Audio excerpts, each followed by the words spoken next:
Olá a todos, chegamos à aula 40 da nossa mentoria.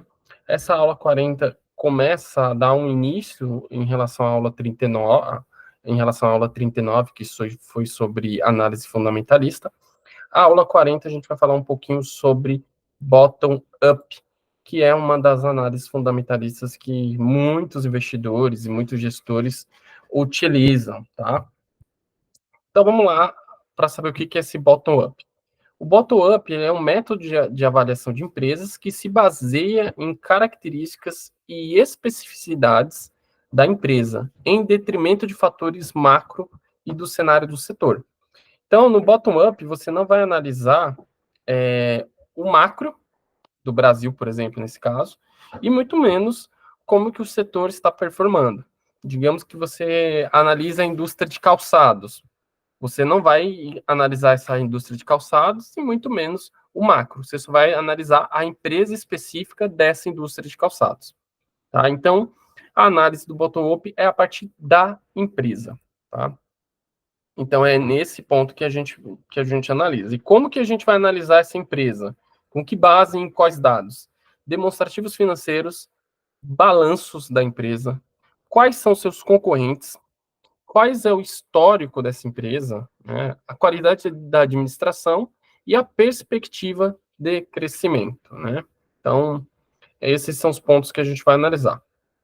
Bottom-up, ele tem um nome que na tradução significa de baixo para cima. E a análise era feita do entendimento micro da empresa, chegando até a parte macro. Então, a gente só se importa no bottom-up na empresa. Dane-se o mercado, dane-se o setor, esqueça o macro do Brasil, nesse caso, né, da nossa aula. E a análise fundamentalista ela se baseia em fatores reais, como a situação econômica do setor e da empresa, para avaliar se uma ação está subvalorizada ou superavaliada, né?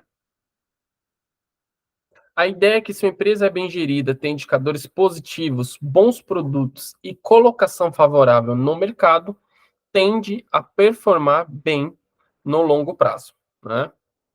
Nesse caso, portanto, ciclos econômicos e aspectos como inflação e taxa de juros não devem pesar tanto na decisão de investimentos, pois sua flutuação não impacta de forma tão relevante na saúde futura da companhia.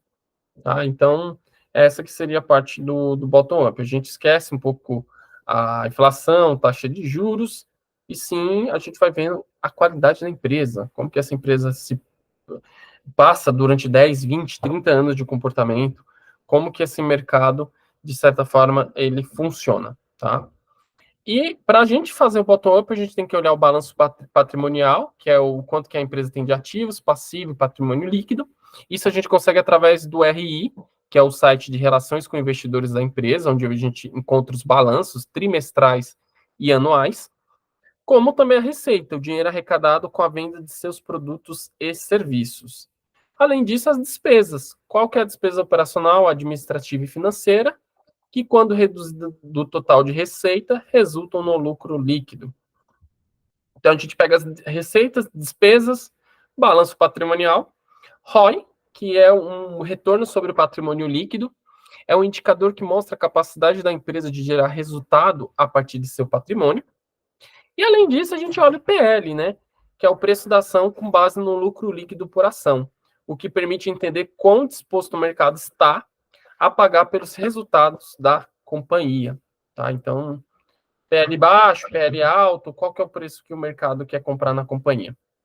Além disso, a gente olha o endividamento.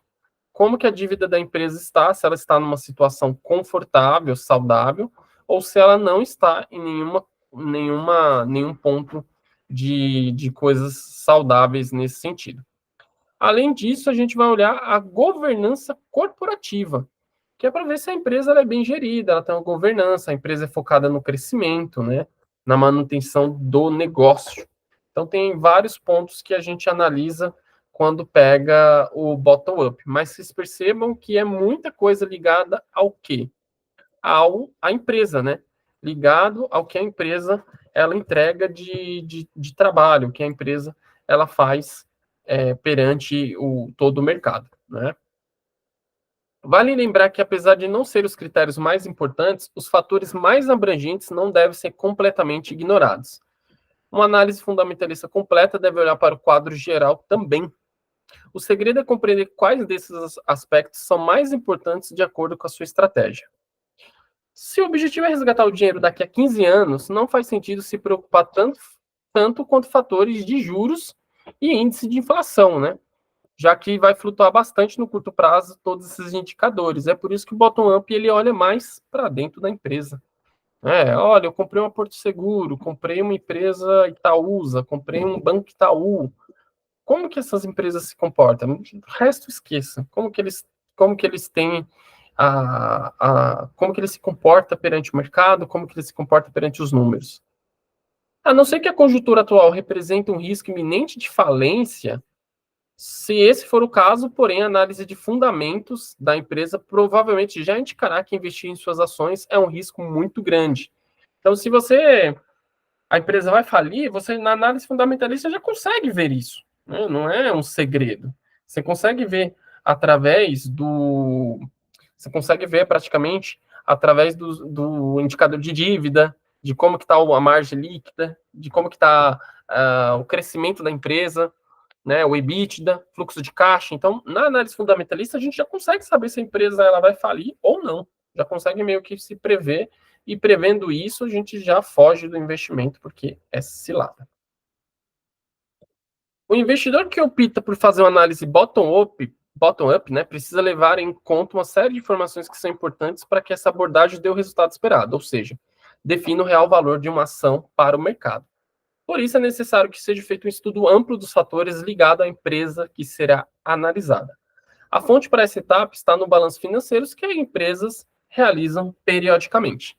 Também é importante analisar dados como o endividamento, o fluxo de caixa e a distribuição de dividendos.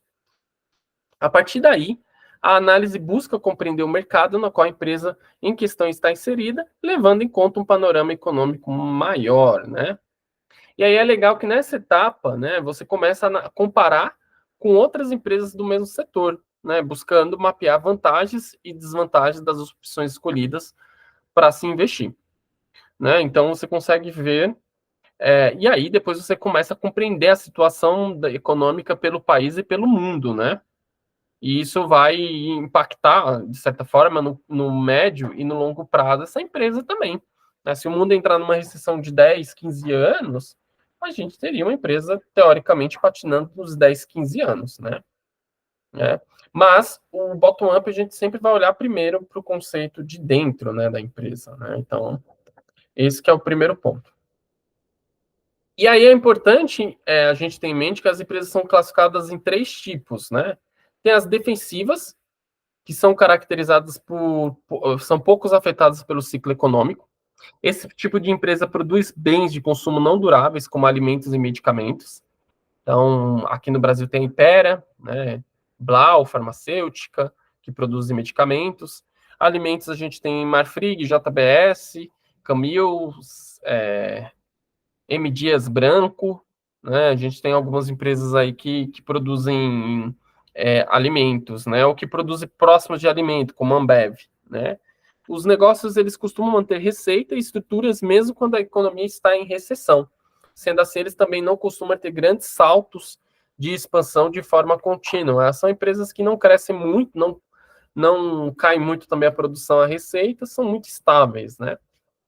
Aí a gente tem as empresas cíclicas, elas já são afetadas pelo ciclo econômico, né? Esse tipo de empresa produz bens duráveis, como automóveis e imóveis, por exemplo.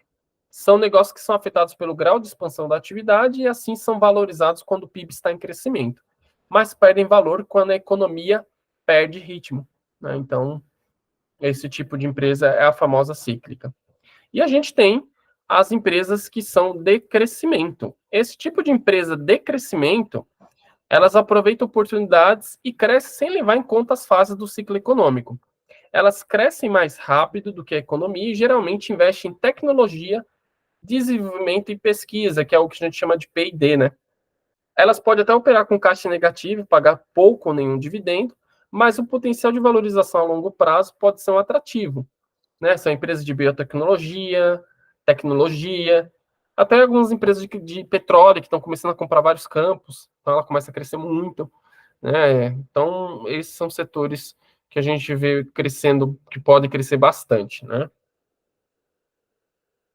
Agora, usando a análise do bottom-up, como que a gente vai analisar o bottom-up, né? Deixa eu voltar aqui.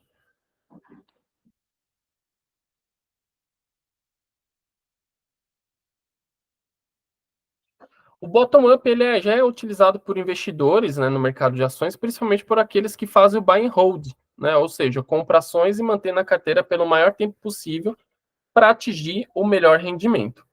Isso porque ela fornece ao investidor um entendimento profundo sobre determinada empresa e seu comportamento no mercado. Compreender o cenário econômico pode ser um trunfo importante para quem deseja se aventurar pelo bolsa de valores, mas é importante levar em conta que cada empresa tem sua particularidade, né? Em geral, a análise bottom-up ela é assertiva, tá? Bem assertiva. Só que ela é menos complexa quando comparada à análise top-down, que a gente vai aprender na próxima aula, tá? Na qual o top-down você precisa ter um conhecimento amplo e mais sofisticado da conjuntura nacional e internacional do mercado. É uma análise muito mais complexa, né? Então, o top-down ele é muito mais difícil de fazer do que o bottom-up. Né? Conclusão. Né? O bottom-up é um método que ajuda os investidores a conhecer melhor o mercado de ações e principalmente saberem qual empresas é melhor investir. Tá? Então, quando você adquire um pacote de ações, você passa a ser sócio daquela empresa. Por isso, você precisa ficar atento para acompanhar o negócio de perto e compreender quais são os fatores que impactam aquela companhia, até mesmo para saber qual é o melhor momento de vender suas ações. Então, aqui é o bottom-up. Vamos olhando sempre de baixo para cima. Vamos sempre olhando o negócio. Agora, qual que seria a lógica? É a gente entrar no RI de uma empresa e ver todos os balanços dessa empresa, né? Ver todas as informações que a gente tem. Mas existem alguns sites que ele faz esse procedimento de bottom-up, né? Mais ou menos ele plota alguns dados, né? Não é um dos melhores sites, mas tem sites que plotam isso daí. Um deles que eu olho com uma certa frequência chama Status Invest. A gente vai entrar nele aqui para vocês verem mais ou menos como que você conseguiria filtrar ações por setores para depois você começar a fazer um bottom-up mais selecionado, né? Deixa eu só ver se eu acerto a minha senha.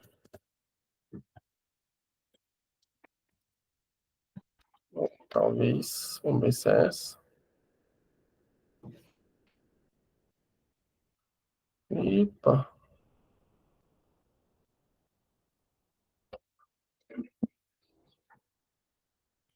vamos ver.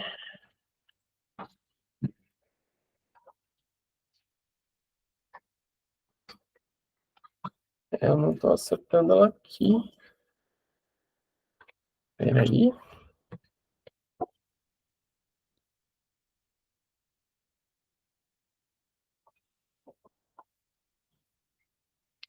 Bom, eu não consegui acertar a senha, vou ter que fazer um reset, mas a gente vai entrar nesse site, chama Status Invest, tá aparecendo o logo ali do lado esquerdo. O que a gente vai fazer? Aqui a gente vai clicar em ações e busca avançada. Aí, nesse busca avançada, a gente pode, por exemplo, selecionar por setores. Vamos descendo aqui. Você vê que tem todos os setores. Vamos colocar consumo cíclico, subsetor tecidos, vestuário e calçados e mais um subsetor, calçados. Desce lá embaixo e clica em buscar. Então aqui ele vai mostrar quais são as ações que a gente tem de calçados.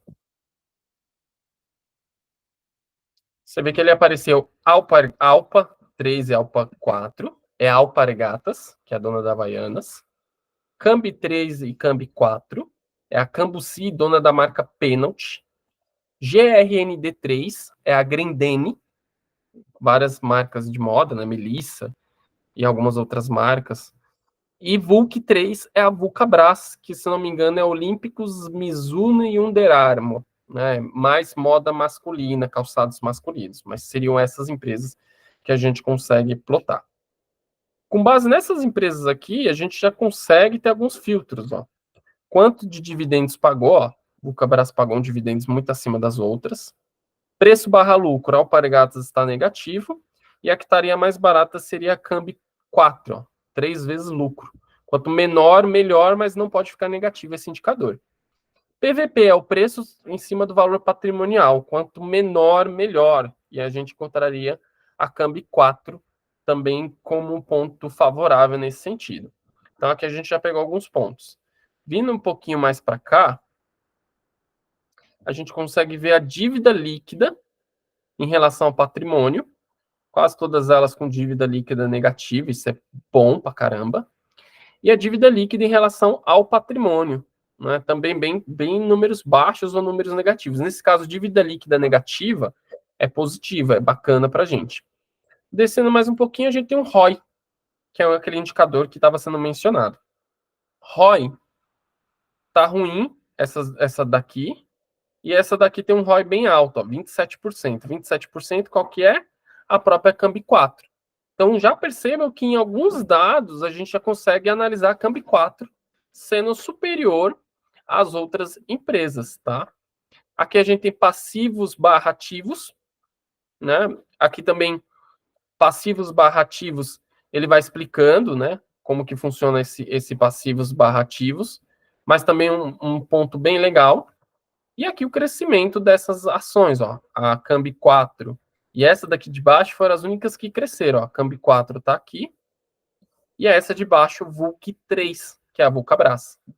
Então percebam que já fazendo aqui, a gente já tem a Cambi 4 já se prevalecendo em alguns pontos, né? Já tem alguns pontos bacanas.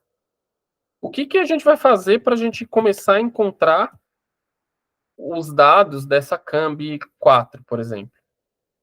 A gente vai lá no Google, digita Cambi 4RI ou Cambuci, ou Cambi, que seria uma abreviação, ó. Mas se eu colocar Cambuci RI, já aparece o site de relações com investidores da Cambuci. Clicando aqui, a gente já vai indo para a tela, ó. Ela é dona da marca Penalty. Já está mostrando aqui de cara. E aqui nossas marcas, ó. Você já no site de RI, você já consegue ver um monte de informação dessa empresa. Começa a conhecer a empresa, ó. Ela é dona da marca Penalty. Só da marca Penalty, ó. E eles têm mais o conceito de marca, ó. A marca Stadium. Não conheço essa marca. Penalty eu já conheço. Descendo para cá, a gente tem as informações financeiras. Central de resultados. Central de resultados, a gente consegue ver os balanços da empresa. Então, a gente consegue ver dos últimos anos. Ó. Quase todos os últimos anos a gente consegue ver. E se a gente clicar em 2024, a gente consegue ver o do primeiro trimestre e o do segundo trimestre, os balanços.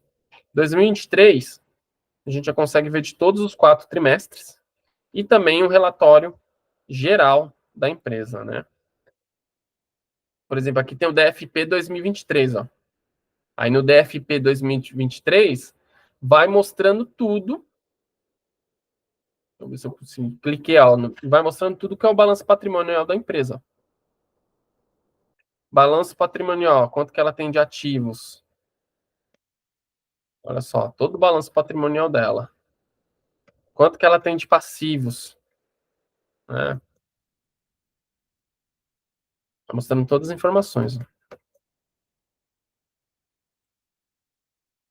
Então vai mostrando quanto que ela tem de ativos, quanto que ela tem de passivos. E é com esses dados aqui que a gente consegue começar a analisar a empresa, né? Começa a analisar toda a empresa. Você vê que esse relatório é grande, 89 páginas. Então, às vezes, a gente consegue dar uma resumida entre passivos e ativos. Vai falando quanto de caixa essa empresa tem, né? Vai falando quanto de lucro ela teve no ano. Então, aqui vai mostrando vários e vários dados para a gente conseguir ir mensurando. Ó. Quanto que ela pagou de FGTS, quanto que ela pagou de benefícios. Então, assim, tem todo o histórico dela. Aqui é o DFP, Demonstrações Financeiras Padronizadas, tá? Então, aqui a gente tem o DFP. E aqui a gente também tem o ITR. Deixa eu ver aqui que eu acho que eu não... Cadê o ITR?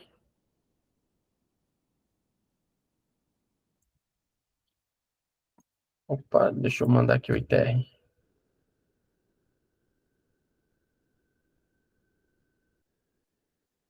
E aqui já é o ITR também, ó, com algumas informações complementares, ó.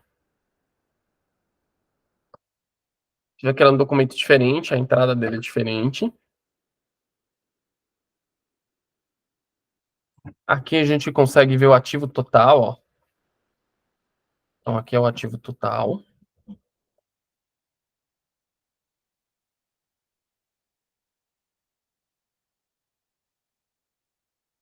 E o passivo total. Então, 337 milhões. E aqui 337 milhões. Basicamente, eles estão conciliando elas por elas, né?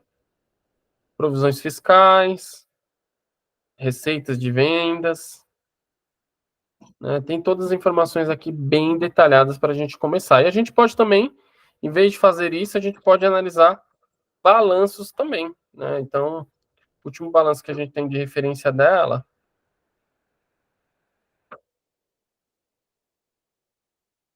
se não me engano, é o de segundo trimestre.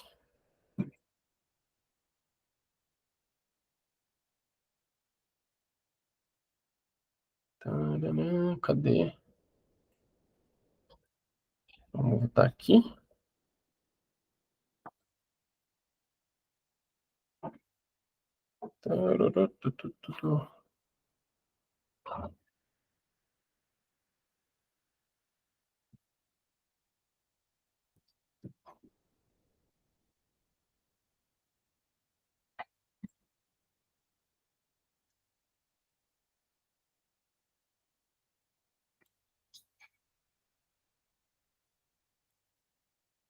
Aqui a gente tem, no caso da Cambi, a Cambi ela não tem um release, que é uma forma mais bonitinha de você ver os dados, né? Ela tem os dados mais da forma contábil, mais própria para um contador, né? Teria que ter um pouquinho mais de técnica nesse sentido, mas aí nas próximas aulas a gente vai aprendendo quais são os pontos que eu usaria, ou que a gente precisaria analisar quando a gente pega o DFP da empresa. Tá? A Cambi, por ser uma empresa menorzinha, ela não faz aquele release todo bonito, mostrando tudo que ela faz, como que a empresa está. Ela prefere já mandar todo o material mais denso para que você vá lá destravando, né? Então são muitas e muitas páginas para a gente avaliar, mas a gente não precisa ser um grande especialista para entender que a Cambi, em alguns pontos, ela já mostra que é um investimento bom, né? Parece ser um investimento muito legal quando a gente vai pegando os primeiros pontos do bottom-up, tá? Então, nas próximas aulas, a gente vai pegando um pouco mais complexo nesse sentido, para ficar mais fácil a análise. Mas a Cambi, quando a gente volta ali e começa a já fazer um pequeno filtro no busca avançada de ações, a gente já consegue ver a Cambi como uma das empresas aparentemente bem interessantes. E aí, se a gente voltar aqui para a Cambi e clicar com o botão direito do mouse e clicar abrir link em nova guia, ele vai abrir essa guia aqui mostrando todos os dados da empresa. Tá? Aqui ele mostra que a Cambi 4 que a Cambi 4 está zerada ali, então provavelmente ela não deve ter ações mais listadas na bolsa. Vamos fazer isso na Cambi 3.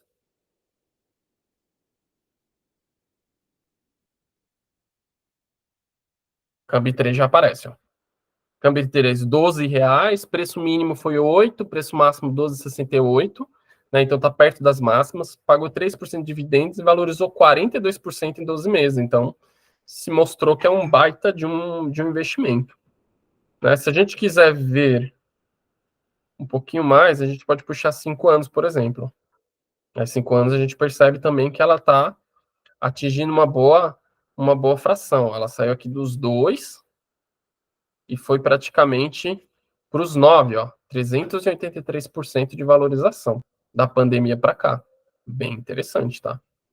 Aqui tem alguns dados que são fechados, né? Então, aqui fala que os principais destaques da empresa é a margem EBITDA e o ROI.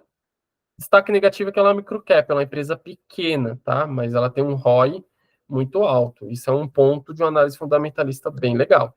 Na análise técnica está mostrando que ela tem tendência de alta, força do setor 56. Que mostra market cap, vejam que é uma empresa pequenininha, 503 milhões só. Preço barra lucro 6 vezes, está super barato. E o beta dela é 0,54, é um beta baixo, ela não tem uma grande volatilidade, né? Ela é bem tranquilinha. Liquidez dela média é 356 mil. E aqui a gente vai vendo outros indicadores ó, da empresa. Bem interessante também, ó, dívida líquida negativa, essa empresa não tem risco nenhum de falir. Liquidez corrente muito alta, então isso também é positivo. Rentabilidade absurda, margem líquida muito boa para um negócio ligado a varejo e crescendo nos últimos 5 anos. Então, nas análises de bottom-up, já mostra que a Cambuci talvez seria o cavalo a ser escolhido no setor de calçados, tá bom? Então, espero que vocês tenham gostado dessa aula e nas próximas a gente vai pegando os outros métodos de análise fundamentalista. Até mais. Tchau, tchau.